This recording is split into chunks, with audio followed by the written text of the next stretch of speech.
de volta aqui com vocês para a nossa última parte da nossa aula de hoje. E aí, estava eu falando na ordem de serviço, sobre a ordem de serviço, que ela é pautada em cima da NR1, ou seja, existe uma normativa dentro da questão das normas, leis, regras, na construção de uma ordem de serviço. Estas ordens de serviços, pela empresa, deverá estar ali a questão sobre a segurança do trabalhador. Se um serviço nele está ali ligado ao uso de certos EPIs, capacete, luva, se é necessária a utilização de algum desses EPIs, isso tem que estar descrito ali dentro da ordem de serviço. Na aula da semana que vem, vocês vão ver que para você montar um computador, você simplesmente não pode ir de qualquer forma. Tem que ter uma bancada. Essa bancada tem que ser ergonômica, ou seja, da altura correta para você. Você tem que ter uma manta antiestática, você tem que ter uma luva especial para isso. Dependendo do que você vai trabalhar ali, óculos, você precisa ter um óculos de proteção. Se você for trabalhar em algo externo, como eu dei o exemplo da solda de fusão em redes como fibra óptica, nesse caso, você vai ter que subir em poste. Tem que ter, então, a questão sobre bota, luva, óculos, capacete, tem que ter o cinto de segurança para te prender ali no poste, tem que ter a questão também do aterramento, se você vai mexer num poste que passa eletricidade, tem que ter tudo isso. Ou seja, tem diversas regras ali que devem ser seguidas e isso tem que estar definido na ordem de serviço. Então, fiquem de olho quanto a isso. Isso normalmente a gente foca a NR1 para empresas grandes. Você está trabalhando em uma empresa grande e ali te entrega aquela ordem de serviço e tem isso na ordem de serviço. Mas mesmo nos pequenos trabalhos, mesmo no seu pequeno negócio, você tem que estar de olho também na segurança. Vamos retornar aqui para o nosso material, a gente dar continuidade a falar um pouco mais sobre essa ordem de serviço. Categorizando tipos de serviço para o processo de fluxo do trabalho. As categorias são usadas no gerenciamento de ordem de serviços para ditar o processo de fluxo de trabalho. Algumas categorias incluem manutenção corretiva, como eu já falei, ali o caso de uma ordem de serviço apontando para a corretiva, que ela estará ligada ali restaurando um recurso após uma falha. O pedido de um serviço, o atendimento ali por um serviço, pedido do cliente não associado a um problema. Tarefas fixas, esse pedido de serviço normalmente é o tal dos tickets que a gente dá para o nosso cliente.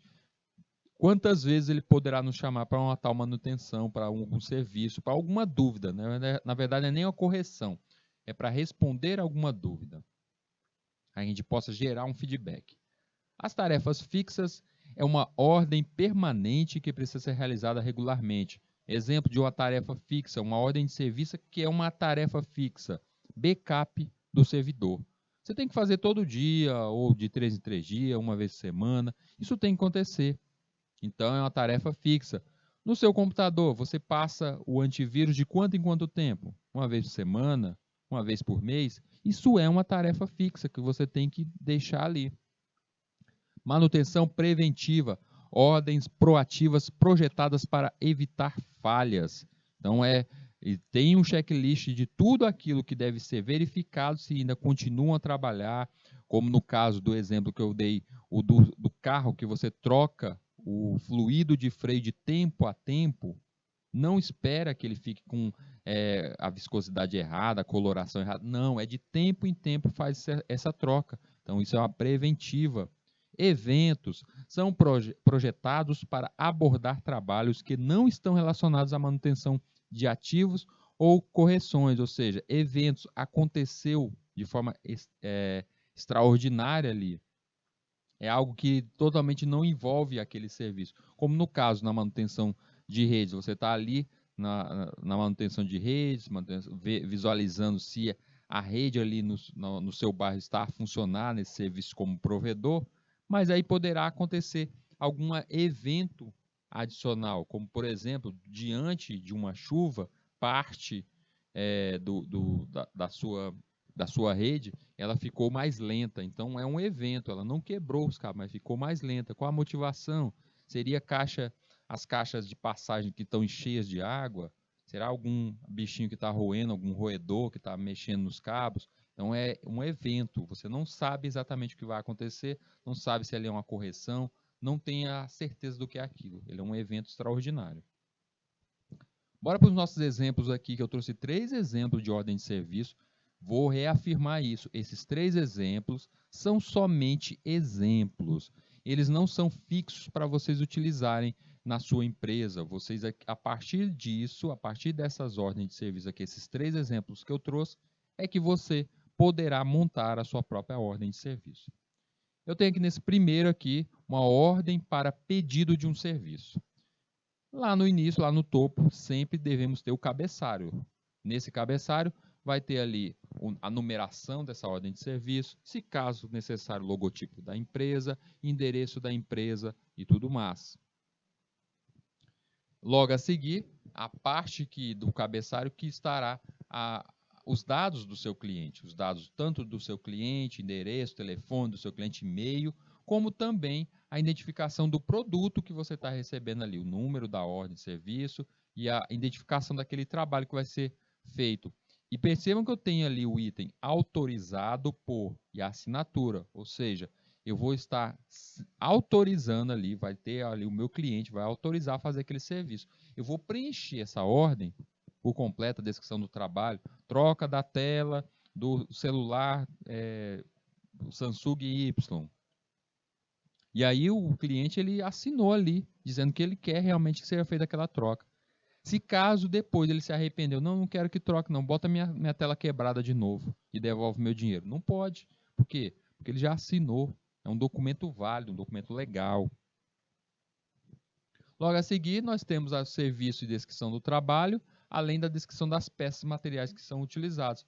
Então a gente cobra 2 níveis aí. Você vai fazer a manutenção.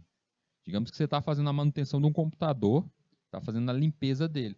Na parte da limpeza, ou seja, passar o aspirador, limpar os contatos, passar álcool isopropílico na limpeza da placa, retirar a pasta térmica que já estava ressecada, tudo isso, cada um desses serviços que eu saí descrevendo, você tem que colocar ali. Primeiro item, você sai escrevendo ali. Retirei a pasta térmica de cima do processador. Você tem que colocar quanto tempo você fez isso aí. Ah, levei 10 minutos. Tá ali. Quanto que você vai cobrar? Se você não preenche aqueles de quanto que vai cobrar, mas pelo menos você tem que sair definindo o que foi feito ali. Aí no próximo item. Ah, eu fiz retirada da placa do gabinete e após isso feito a limpeza de todos os contatos ali daquela placa. Um líquido de contato, além da limpeza, retirada da poeira com o álcool isopropílico. Então você tem que colocar ali nas horas quanto tempo você levou para fazer isso e a taxa ali pela cobrança daquilo. Lá no ponto descrição das peças materiais, eu gastei o quê? Eu tive que repor a pasta térmica. Então eu tenho que colocar ali pasta térmica no processador. Você tem que colocar ali quanto que custa, qual seria o valor dessa pasta térmica por você ter utilizado isso. Ah, você fez a troca de uma parte, uma peça. Foi trocada a memória RAM. Você tem que colocar ali quanta memória RAM foi trocada e qual o valor dela. E aí, após isso, lá no final, vocês percebam que lá no final, a gente tem o total de cada uma delas. Quanto que é o total de cada uma delas ali. E aí, por fim, para finalizar, que a gente vai ter o total de tudo, ou seja, o total de todo o serviço. Ordem de serviço realizada por, aí você coloca seu nomezinho ali, quem é o cliente que aprovou, a assinatura do cliente dando aprovação lá embaixo e a taxa que foi cobrada. Tá lá embaixo, a taxa foi cobrada. Serviço para reparação. Você vai fazer uma reparação.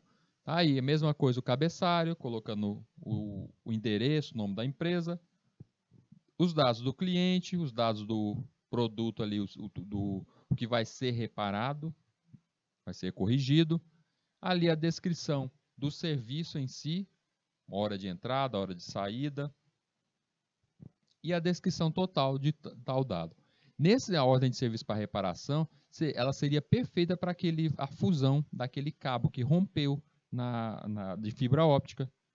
Você percebe que ele nem coloca aqui a questão dos produtos, ou seja, é somente a reparação. Foi até lá o local, gastou-se tanto tempo para fazer a soldagem e não gastou realmente um material ali. A gente não gastou um produto ali. Por último, a gente tem a ordem de serviço de TI. Essa aí está bem ligada a nós. A ordem de serviço de TI ela começa também com o cabeçalho, onde tem os dados da empresa ou departamento. Por ser serviço de TI, essa daqui vocês vão ver mais quanto setor. É um setor pedindo para outro setor. Então, no caso, o setor de RH pediu para que fosse feito o reparo de uma máquina. É uma ordem de serviço como essa que vai ser feita, demonstrando ali qual departamento que ela está ligada e qual é a ação requerida. Normalmente, ela possui um checklist ali possível, ali, problema de acesso, ticket de problema, ou seja, já detectado através de um checklist qual a ação que vai ser requerida a ser feita. O serviço pedido vai estar descrito pelo que o cliente quer. Foi pedido para fazer a troca de um software, atualização do software da máquina da chefia nos recursos humanos, setor de recursos humanos. Então, é feito isso, o cliente aprova e finda. Bora para a nossa dica de ouro, vamos resumir, vamos resolver a nossa dica de ouro de hoje. Qual era o problema? O problema era que o meu computador, toda vez que iniciava, ele não partia direto para o nosso Windows. Ele para nessa tela aí de escolha de opção, e nessa telinha bem aí, eu sou obrigado a clicar sempre em continuar. Qual é a falha? Agora que o Rildo já explicou, que lá na placa-mãe, tem a BIOS, aquele código, a BIOS, que faz justamente esse boot inicial, e isso aqui está mostrando que esse boot não começou da forma correta. Então, a gente já está sabendo mais ou menos qual é a problemática, depois de ter entendido mais sobre a placa-mãe. Mas vamos olhar a fundo esse setup. O setup, quando o micro é ligado, o primeiro software carregado é a BIOS. E o primeiro passo é o PUST de contagem. Ele sai fazendo a detecção de tudo na sua máquina. Memória RAM, todos os dispositivos que estão ali conectados. Ele dá uma olhada se existe um HD e através dali ele encontra o sistema operacional dentro dele. Se você entrou dentro da BIOS, se você está ali na interface da BIOS, normalmente essa é a interface tradicional que a gente pode encontrar. Essa interface aqui, a gente vê, eu mostrei agora há pouco, é desta placa aqui, a Fênix, tá? Essa placa MI Fênix. Tá? Mas normalmente ela tende a ser desse modo bem aqui. Configuração e manipulação. Na própria interface está disponível o menu de navegação. Geralmente as teclas de navegação, eu tenho ali o F10 e o ESC para fazer essa tecla, e no direcional. As teclas F10 e ESC permitem a saída dessa interface e salvar as configurações. Vamos voltar uma tela aqui. Vocês percebem aqui que eu tenho o ESC para saída e o F10 para salvar e sair desse setup. Então, se eu quiser sair, basta apertar esses atalhos aí, que eu posso sair sem salvar ou salvando a modificação que eu fiz. Aí você entra, você pode fazer as configurações dentro da BIOS. A seção mais básica é o main ou a standard. Dentro dessa função standard, vocês percebem lá no topo, ó, tá aqui, ó, no topo, essa barra de ferramenta, a gente encontra as funções do main, advanced, power, boot, tools e exit. Via de base aqui, main, é nela que eu tenho normalmente as configurações do boot, as configurações de como está no boot lá, o que ele vai acessar. Ou seja, se tem mais de um HD, ele vai mostrar ali. Se ele tem algo como está conectado à rede, ele vai mostrar ali. Tem algo como um DVD, ele vai mostrar aqui também. Então, nesse caso aqui, ó, perceba que ele está mostrando o quê? Que ele tem um disquete, que ele tem um HD, ó, e tem mais outros HDs ali, ó, não detectado, não detectado. Só tem um HD. Eu encontro nesse item aqui um bank DVD, ou seja, tem também um DVD nele. E eu encontrei aqui, ó, no slot SATA dele, Samsung HD 080, ou seja, tem 2 HDs nessa minha máquina, bem aí. Tem um HD no IDE Master, ou seja, o principal é nele que vai ter, o Master é onde vai estar o meu sistema operacional, e tem ali no SATA um segundo HD que eu devo estar usando para guardar meus arquivos. Outra coisa, nesses Advanced, Power, no Advanced eu tenho ali alguns comandos avançados, vou mostrar já já alguns para vocês. No Power eu vou mostrar o status da minha máquina, temperatura do processador, algo desse tipo. E no boot eu vou mostrar a ordem que meu boot está, ou seja, quem ele está respeitando na entrada ali, quem ele está fazendo a leitura. E tem algumas ferramentas, os tools ali que a gente vai encontrar que eu posso fazer até o tal do overclock na minha máquina. E por fim, a saída.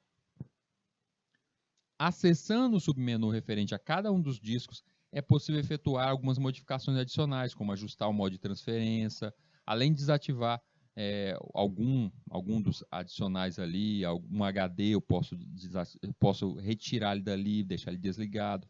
Eu posso remover certos hardwares ali que eu vejo desinteressante no início da minha máquina. Ó, uma outra BIOS aqui, uma outra BIOS aqui para a gente dar uma olhada nela. Qual seria a diferença? Main sempre tem lá no nosso menu Main. Nele o que eu posso encontrar? Disco rígido. Ele vai nesse disco rígido, ele tá, ó. Se eu cliquei lá dentro do master para mostrar no meu disco rígido, ele está mostrando o que tem esse disco rígido lá. ST3800 é o nome desse disco. O espaço dele está lá, size 80 GB, ele é um HD só de 80 GB, pequenininho. Ele ainda mostra outras informações técnicas sobre o HD.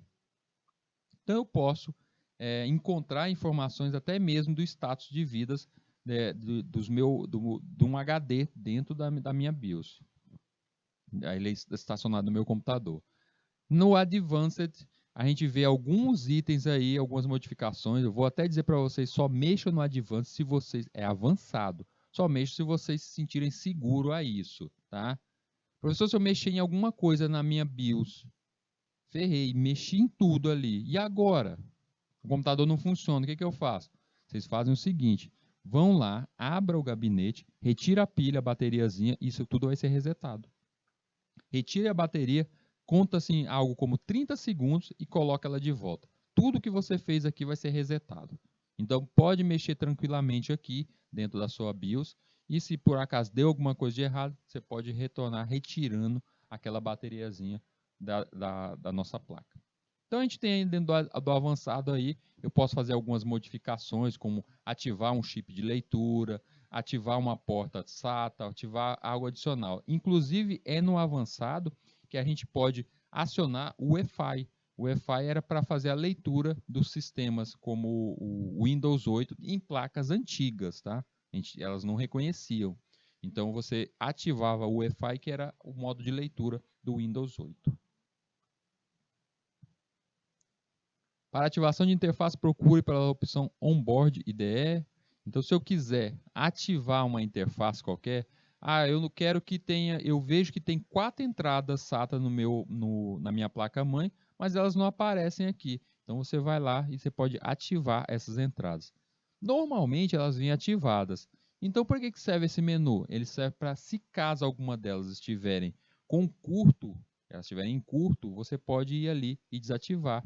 Digamos que toda vez que inicia, aparece erro na SATA 2. Você vai bem aí, desabilita essa entrada, essa porta bem aí, e pronto. Ela não vai te dar mais problemas.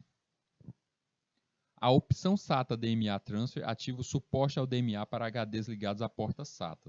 Desativá-lo pode ser usado para tentar solucionar problemas de detecção de HDs ou corrupção de dados. Isso aqui eu falei, é avançado. Se você quiser procurar falhas dentro do seu computador, na entrada SATA, ele vai ter essa opção bem aí. Utilize-se da avançada só se você tiver realmente esse nível. Inclusive, olha, eu falei hoje que o nível RAID, tá, o acesso de salvamento, backup dos dados da sua máquina, você pode utilizar o nível RAID dentro de um HD, as placas também têm isso. Dentro do avançado, você pode ir ali e habilitar que o seu HD vai estar trabalhando em nível RAID. Então, a gente pode também ativar isso. É só a nível de curiosidade, tá? Não vamos fazer isso não, gente. Aí, ó, uma outra placa mostrando também que ela pode trabalhar com SATA e a nível RAID também. Normalmente, RAID a gente trabalha mais com servidores, tá, gente? O boot permite a alteração da sequência de boot para que seja efetuada a partir do leitor óptico, pendrive, HD externo, dentre outros. Então, tá aqui a falha que a gente viu. Aquela falha lá é justamente isso. Lá no boot, a sequência de leitura do boot ele está como? Onde ele vai procurar? A primeira coisa que ele vai procurar, onde é que está o meu sistema operacional? Ele está procurando ali aonde? CD-ROM, gente. Então, se tiver um DVD com um sistema operacional dentro lá do leitor de DVD, ele vai iniciar aquele DVD. Então, é algo que está acontecendo ali. Alguém fez a instalação do novo sistema operacional e deixou ou conectado o pendrive em uma USB naquela máquina, ou ele deixou o DVD do Windows 10 dentro do disco. Então, é só retirar aquilo e mudar essa ordem aí de leitura. O primeiro que deve ser lido aí é onde está em segundo boot device, ou seja, eu tenho que achar é o HD, gente. Eu tenho que colocar ele em primeiro, o HD, e depois eu faço a leitura do resto. Porque o primeiro que ele vai procurar, isso aí é a ordem de inicializar o sistema operacional. Então, quem tiver em primeiro, ele vai procurar ali dentro do leitor de DVD. Tem alguma coisa de Windows, alguma coisa de sistema operacional? Se tiver, ele inicializa. E é por isso que está aparecendo naquela tela. Mas se não tiver, aí ele passa para o segundo boot. Aí vai para o HD. Então, era só retirar o pendrive ou retirar o disco de dentro do leitor de DVD, era só isso. Mas ele ia ficar ainda com a ordem errada ali do boot. Então, por esse motivo, é interessante que você sempre olhe isso e deixe o boot inicial como o HD que está instalado o seu sistema operacional. O boot, outras opções. A gente tem o Quick Boot, quando é ativada, faz com que o post deixe de executar algumas verificações, reduzindo o tempo de boot. É seguro mantê-lo desativado, ou seja, se eu colocar Quick Boot, é justamente se eu estou com uma máquina demorando muito naquele inicial dela, aquela telinha com aquelas várias leituras aparece na tela, aquelas várias letrinhas, está demorando demais, eu vou lá e posso modificar por Quick Boot. Vai ser muito mais rápido a leitura inicial do nosso sistema. Full Screen Logo permite a personalização do splash gráfico dos fabricantes. Quando tem essa opção Full Screen Logo, o inicial do seu computador aparece a logo da placa-mãe, ou seja, aparece a imagem da placa-mãe, a marca da placa-mãe. Se você quiser desativar isso, você pode retirar também. Alguns computadores, inclusive, tipo, você vai ligar um Lenovo, ele aparece o nome Lenovo toda vez que você inicializa. Se você quiser, você pode retirar aquele logo. O HDD Sequence SCSI IDE FIST, em placas antigas, você só vai encontrar em placas antigas, distingue-se essas controladoras. Você pode trocar a controladora. Então, isso aqui, esse último item, você pode até esquecer, porque vocês não vão encontrar IDE, e muito menos o SCSI. Aí, ó, você pode, no boot, vocês também podem modificar, tá? Aqui, o UEFI boot, que é justamente a leitura de sistemas operacionais como o Windows 8 em placas antigas. Você pode mudar essa ordem bem aí. Só para adicionar conteúdo para vocês, overclocking. Pode ser que alguém aí fique perguntando assim, ei, tem jeito de tunar, tem jeito de melhorar, de deixar a minha máquina mais potente, envenenar minha máquina? Será que tem jeito? Em algumas placas tem sim. No setup, em algumas máquinas, principalmente em placas da ASUS, a gente tem algumas seções chamadas Jumper Free Configuration ou CPU Configuration. Nestas placas, a gente encontra essa configuração chamada Genie BIOS, que você pode aumentar a potência, ou seja, dar um overclock. O seu computador é algo como, ele tem frequência de 3.8, e aí eu dou um overclock de 3, ele passa a ser como se fosse reconhecido como um processador mais potente. Então é possível fazer isso sim, dependendo da placa, não é para todas. Existem certos softwares que dizem fazer overclock, mas a placa-mãe que tem isso naturalmente trabalha de uma forma bem melhor. O AI overclock encontrado em placas ASUS é uma espécie de overclock for dummies, onde é permitido especificar porcentagem de overclock. Então você pode até especificar a porcentagem que você quer aumentar, você pode melhorar direto no CPU clock, a sua frequência.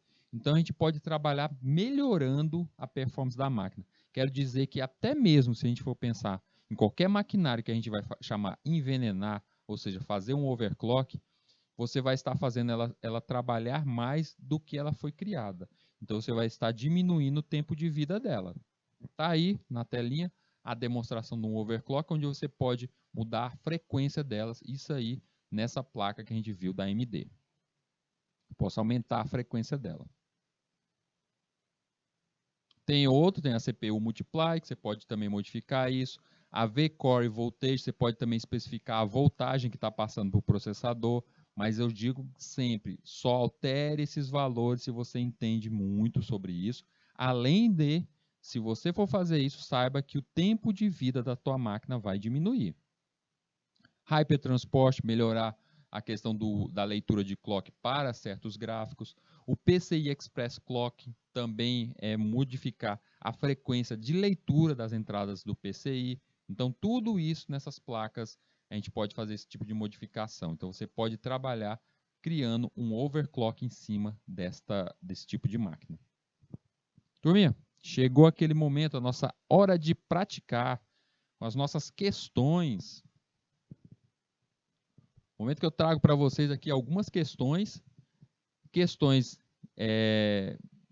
retiradas até de alguns concursos, de algumas provas, voltadas aqui para esse nosso assunto, esse nosso tema de hoje, que apontou sobre a questão tanto da ordem de serviço, como essa prática que a gente trouxe aqui, falando sobre a BIOS, setup, placa-mãe, todo esse assunto. Então vamos responder algumas questões aqui e ver se a gente realmente aprendeu alguma coisa. Quero que vocês participem aí. Quem estiver aí me assistindo, quem estiver ainda corajoso, ainda seguindo comigo, pode utilizar o nosso chat aí e dizer aí qual seria a resposta correta de cada uma das nossas questões. Então vamos lá, vamos responder as nossas questões de hoje? Primeira questão. Essa primeira questão ela vem ali de um concurso, um seletivo da Prefeitura de Floresta lá em Pernambuco. O acrônimo BIOS, que foi falado hoje, o acrônimo BIOS é uma palavra utilizada para Basic Input Output System, ou Sistema Básico de Entrada e Saída.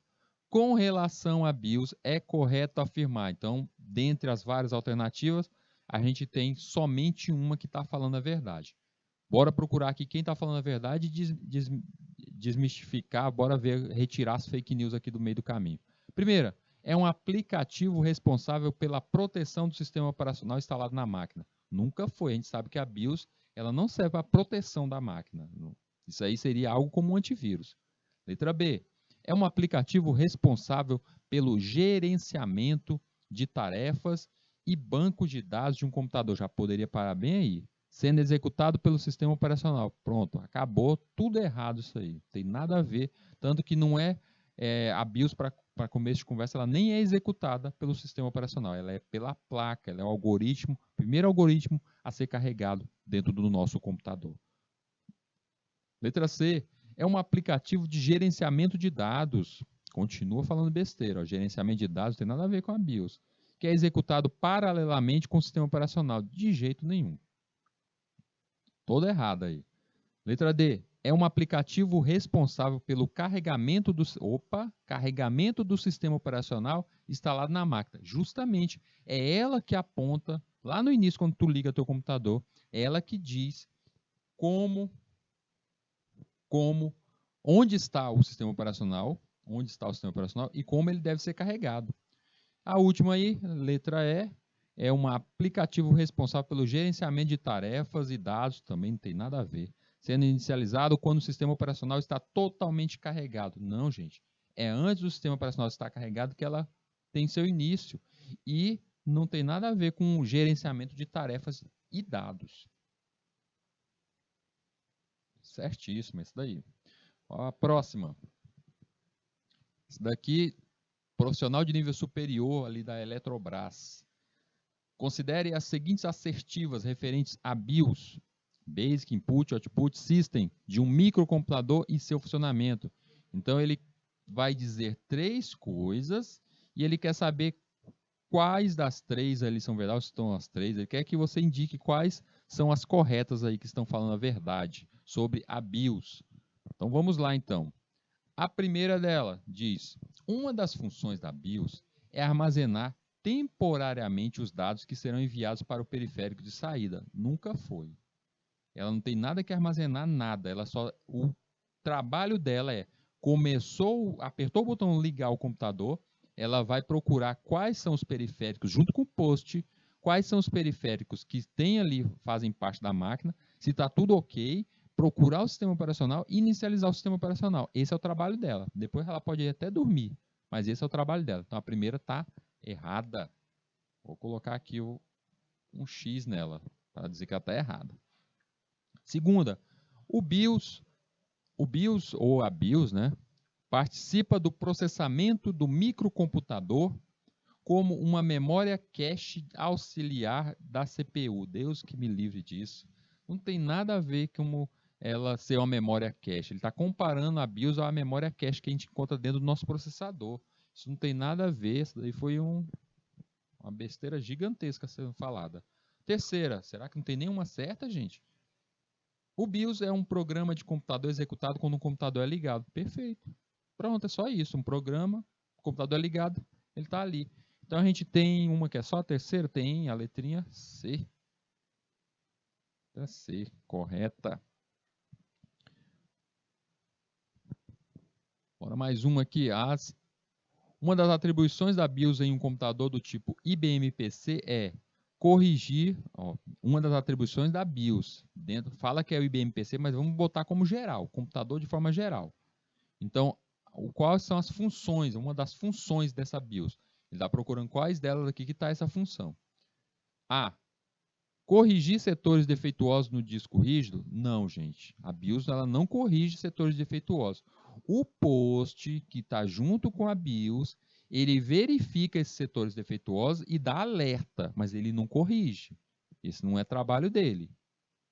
B. Desfragmentar arquivos dispersos no disco rígido. De jeito nenhum. A gente sabe que a BIOS ela só serve para o iníciozinho do computador, gente. C. Realizar backup de dados na memória com determinada frequência. Nada disso.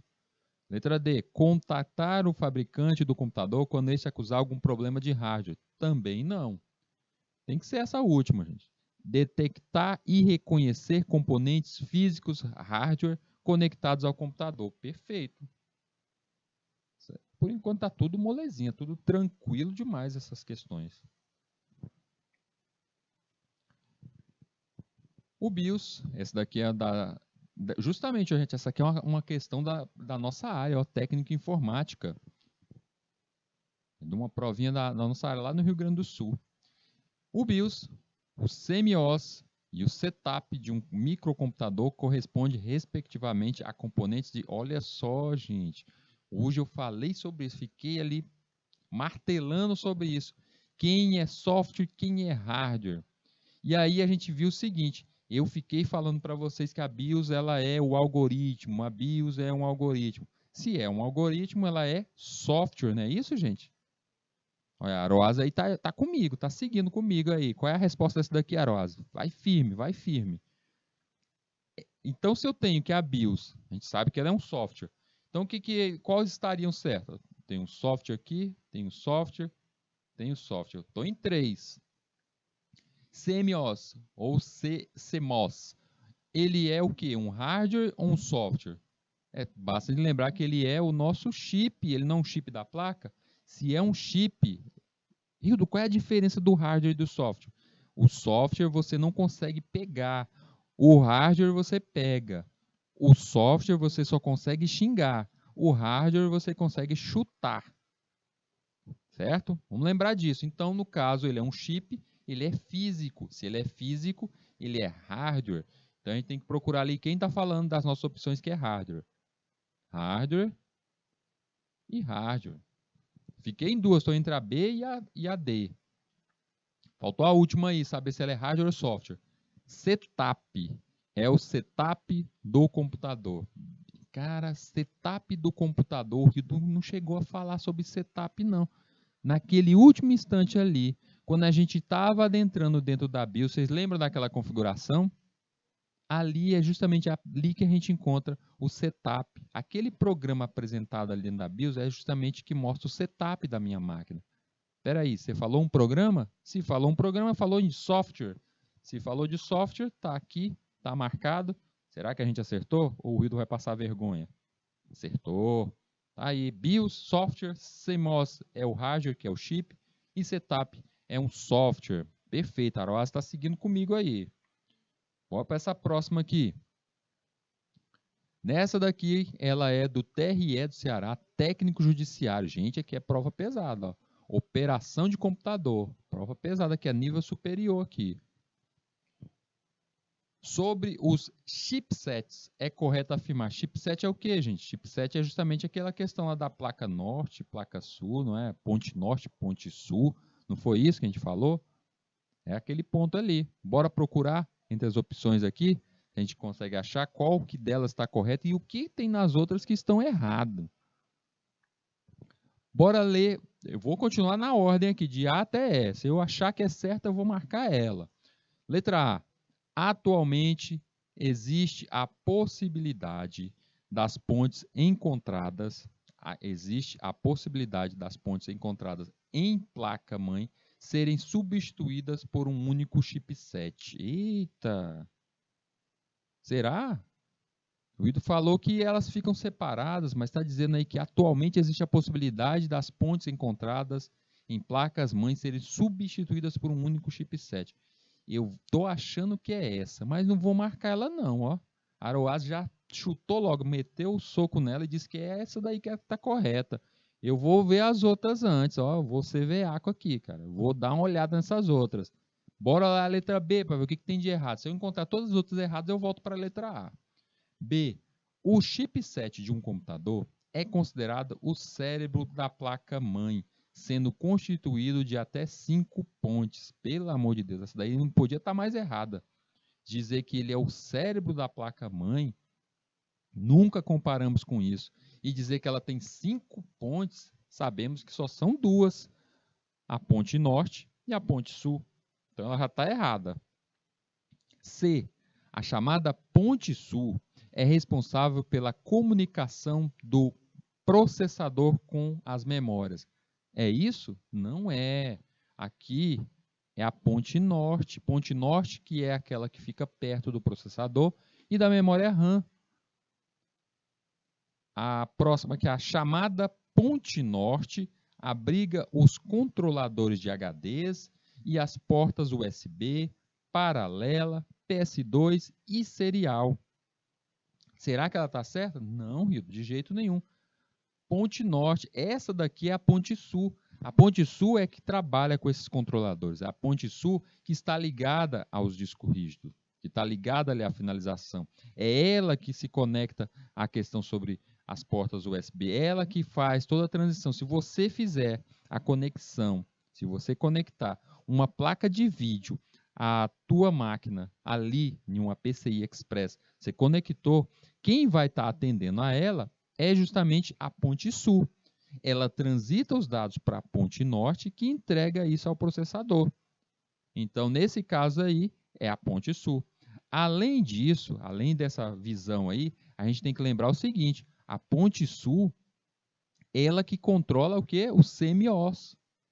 É ela que nela que vai fazer a primeira ligação da máquina ali com a BIOS, em busca, junto com o post, em busca das informações da sua máquina, para saber o que está ligado. Por que é na ponte sul, Rildo? Porque quando você liga a máquina e a BIOS sai procurando esses diversos periféricos que está ligado à sua máquina, ele vai procurar esses periféricos aonde? Controlador de HD, vai procurar as portas USB, se tem alguma coisa conectada ali, vai procurar a porta paralela, vai ter uma impressora, alguma coisa conectada ali, um scanner. Ele procura PS2 e serial, procurando mouse, teclado. Então ele sai buscando tudo isso. E por isso que a Ponte Sul que está conectada a a BIOS ao CMOS. E é nesse motivo aí que a letra D está errada, porque aí deveria ser Sul. Vamos ver a última aqui. Por questões de compatibilidade tecnológica, os fabricantes de placa-mãe constroem seus próprios chipsets. Espera aí, gente. Vamos entender isso aqui direitinho. Por questões de compatibilidade tecnológica, fabricante de placa-mãe constrói seus próprios chipsets? Não necessariamente. Não mesmo. Eu nem cheguei a falar sobre essa questão do próprio chipset, da Ponte Norte, Ponte Sul, na questão de quem fabrica até mesmo a BIOS, mas vocês viram ali, quando eu estava mostrando para vocês, a BIOS, o CMOS, que está conectada à Ponte Sul. Vocês viram ali que eu falei, olha, essa daqui é uma marca Fênix, é uma AMK Fênix. Ah, tem a Megatrends também, ou seja, não era a placa-mãe, aquilo ali não era não era falando que era da placa-mãe, mas era a versão daquele chip. Então, um chipset não é obrigatório que a própria placa-mãe, a própria fabricante da placa-mãe, faça seus chipsets. A gente bem sabe que a grande maioria se a gente for abrir algo como uma placa de um celular, por exemplo, você vai encontrar diversos componentes ali, que é a reunião de diversos fabricantes, diversas fábricas espalhadas pelo mundo, que reúnem essa tecnologia toda ali. Então, não é obrigatório que o fabricante da placa-mãe ele seja obrigado a produzir o chipset. Nada disso. Então, aí a gente retorna lá para a letrinha A e, pelo jeito, eu vou combinar com o Aroasis. Por quê? Essa, sem dúvida nenhuma, é a mais correta delas. Existe, sim, a possibilidade das pontes serem encontradas em um único chipset, mas é como eu falei para vocês. Nesse único chipset, normalmente, internamente, ele tem as divisões dele ali. Ele tem a separação norte e sul, só em um chip, tá? Só em um chip, sim, existe a separação. Eu disse até sobre a desvantagem de ser desse jeito. A maior desvantagem dele ser desse modo aí é justamente que se ele está mais próximo de processadores, e normalmente é assim, se ele estiver mais próximo dos processadores, ele não vai conseguir atender aqueles requisitos com maior velocidade da controladora de HD, da ponte, o que seria a ponte sul, porque ele está mais distante.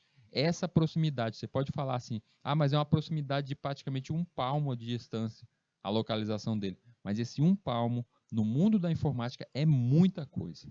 Tá? Muita distância. Então, tá certinho. Letrinha A. Na placa-mãe, nesse aqui é de quem? Analista de redes e comunicações, ou seja, nível superior aí, gente, ó. Nível superior aí.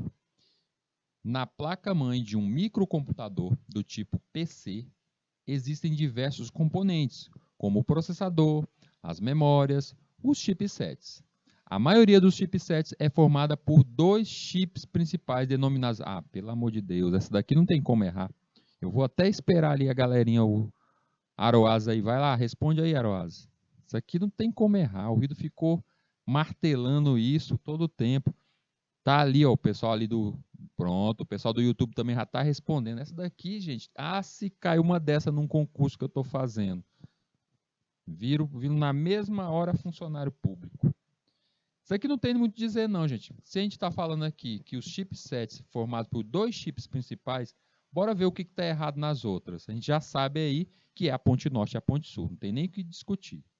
AGP e PCI é o quê? É as entradas em uma placa-mãe. Entradas em uma placa-mãe. A AGP normalmente é para placas de vídeo e a PCI normalmente para placas de rede, placa de som. E se for a PCI Express, ela é justamente para a placa de vídeo.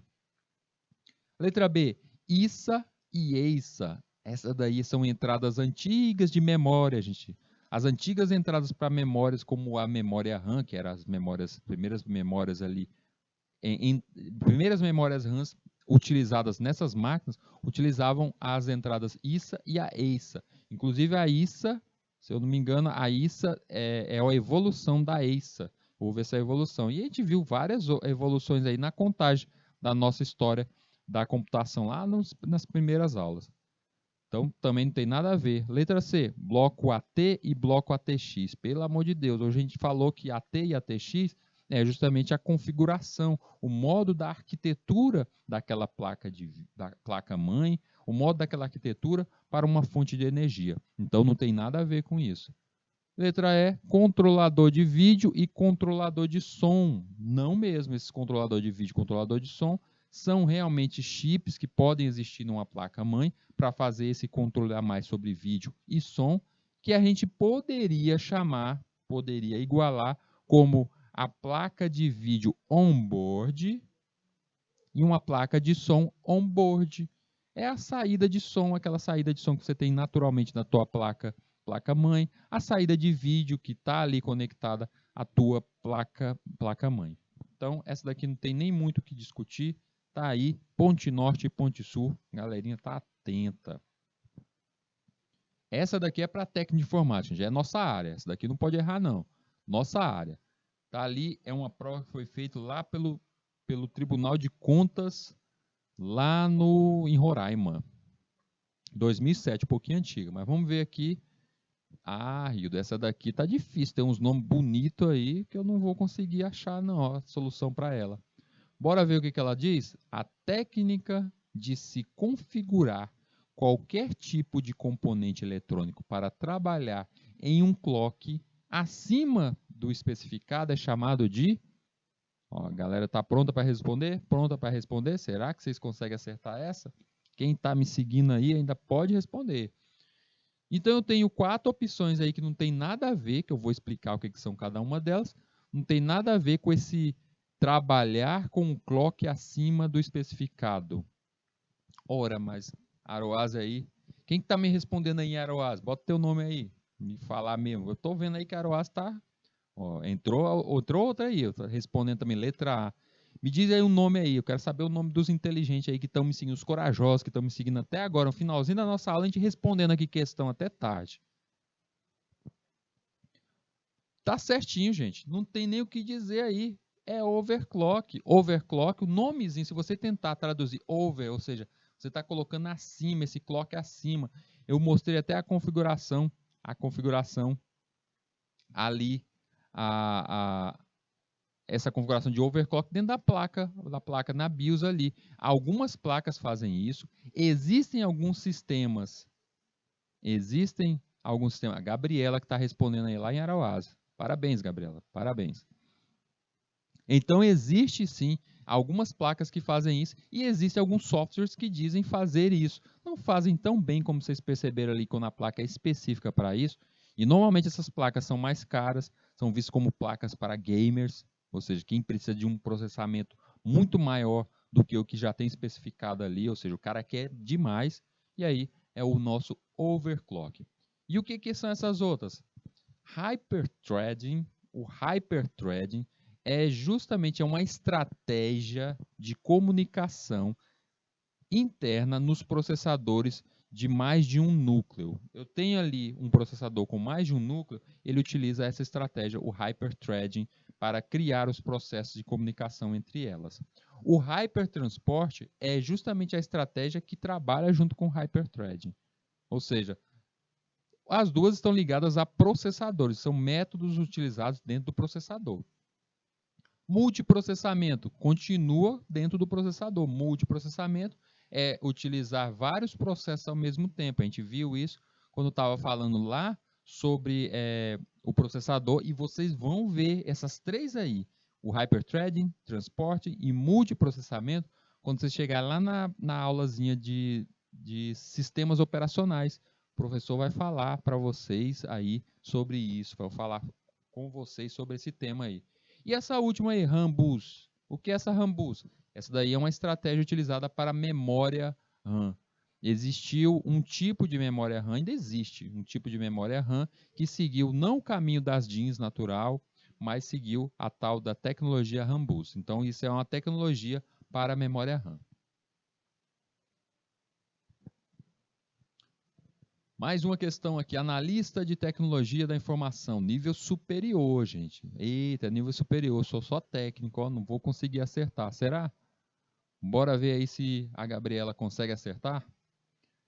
Nos computadores atuais, a memória RAM e o processador ficam localizados, pelo amor de Deus. Será que cai uma dessa quando eu fizer um concurso? Eu já estou até interessado em fazer concurso já com as questões maravilhosas dessas aqui. É só perguntando onde fica localizada a memória RAM e o processador. Bora dar uma olhada entre as opções? Vou começar de baixo para cima já dizendo mais ou menos quem seria a verdadeira, né? No controlador de entrada e saída, de jeito nenhum eu vou colocar o processador e a memória RAM no controlador de entrada e saída. Na unidade lógica e aritmética, gente, unidade lógica e aritmética, ela é uma das partes que está dentro do processador. A gente viu isso na aula de processadores. Na placa de processamento, jamais, não tem nada a ver isso aí, ele inventou. Placa controladora, mais uma também que não tem nada a ver. E aí nos resta somente placa-mãe. A pessoa que está fazendo uma prova de analista da tecnologia da informação, ou seja, da nossa área, nível superior, e ele não consegue dizer que o processador e a memória RAM fica ali conectado numa placa, uma placa-mãe, esse daí tá difícil, hein?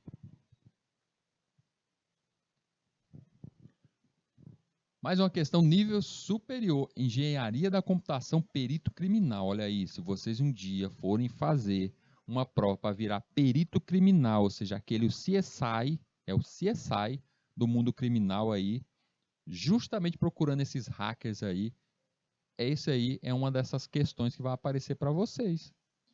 Bora ver o que ela está pedindo? North Bridge, Ponte Norte, é tradicionalmente um dos dois chips que constituem o chipset numa placa-mãe do PC. A gente sabe que existe a Sul e a Norte, né? Sendo o outro South Bridge ou Ponte Sul. O North Bridge geralmente lida com a comunicação entre... esse aqui a gente já viu. Viu até numa questão agora há pouco aqui, bem explicadinha. Ele está perguntando o que a Ponte Norte faz, o que ela cuida dentro da nossa placa-mãe. Qual seria a função dela aí? Bora ver qual seria a função dessa ponte norte. Bora começar da primeira. DVD, discos rígidos, AGP, PCI Express. Essa daqui é todinha a Ponte Sul, né, gente? Ponte Sul serve para isso. Letra B, portas USB, chips de áudio e rede. De novo, mais encargos da Ponte Sul. Letra C, a UCP, a Ponte Norte mexe com isso. Chips de áudio, não. E redes. Aí, esses dois aí, Ponte Sul. Só o primeiro aqui, a UCP, que seria a nossa Ponte Norte. Letra D, discos rígidos. Já morreu bem aí, isso é Ponte Sul. Portas USB e memória RAM. Memória RAM, essa daqui é Ponte Norte. Mas o restante, Ponte Sul. Então, eu só ler a última aqui para o abraço. UCP, nosso processador, correto. Memória RAM, corretíssimo. AGP ou PCI Express, perfeito, porque ela precisa dessa comunicação. Você coloca ali a tua placa de vídeo e esse processador que tem na placa de vídeo tem que estar em conexão com o seu processador ali da tua memória, da tua placa-mãe. Então, tá aí, é justamente essa, a correta, a letrinha E. Essa daqui veio para lascar, gente, para finalizar mesmo, detonando para saber se vocês sabem realmente, vocês entenderam nessa nossa aula de hoje qual é a função, o que tem realmente numa placa, uma placa-mãe. Essa daqui é uma questão da prova de técnico de tecnologia da informação. É nós, é nossa área, olha aí, é nossa área. É uma que vai cair para nós aí um dia. Bora ver se a gente reconhece. Ele diz o seguinte: observe os componentes indicados na placa-mãe ATX, é uma placa mais nova, uma ATX, e ele está perguntando ali onde tem as setinhas ali, setinha 1, 2, 3, o que ele está apontando? O que é aquilo dali que ele está apontando? Vamos lá. A1, a gente percebe ali que é uma entrada de energia, não é isso? Conector ATX. E todas elas têm conector ATX. A próxima ali, a 2. Aquele slot ali não é um conector, é um conector IDE. Perfeito, ó, conector IDE. Já tenho duas aqui. Tem mais um aqui também, ó. Letra D também é conector IDE. Ali não é AGP. O conector AGP não é aquele marronzinho? Não é. Não acertou aí.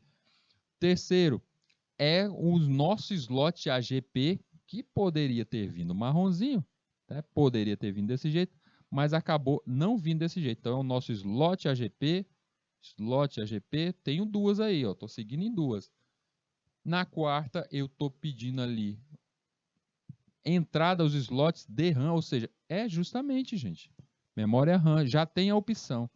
E eu poderia finalizar ali com o último ali, a bateria, tá lá, nossa bateria, letrinha A. Letrinha A. Galerinha, vou agradecendo vocês por ter me acompanhado durante essa nossa aula, essa incrível aula.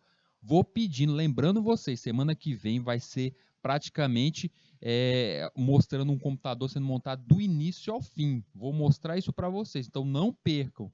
E aí, a gente se encontra então na nossa próxima aula. Espero vocês. Até a próxima!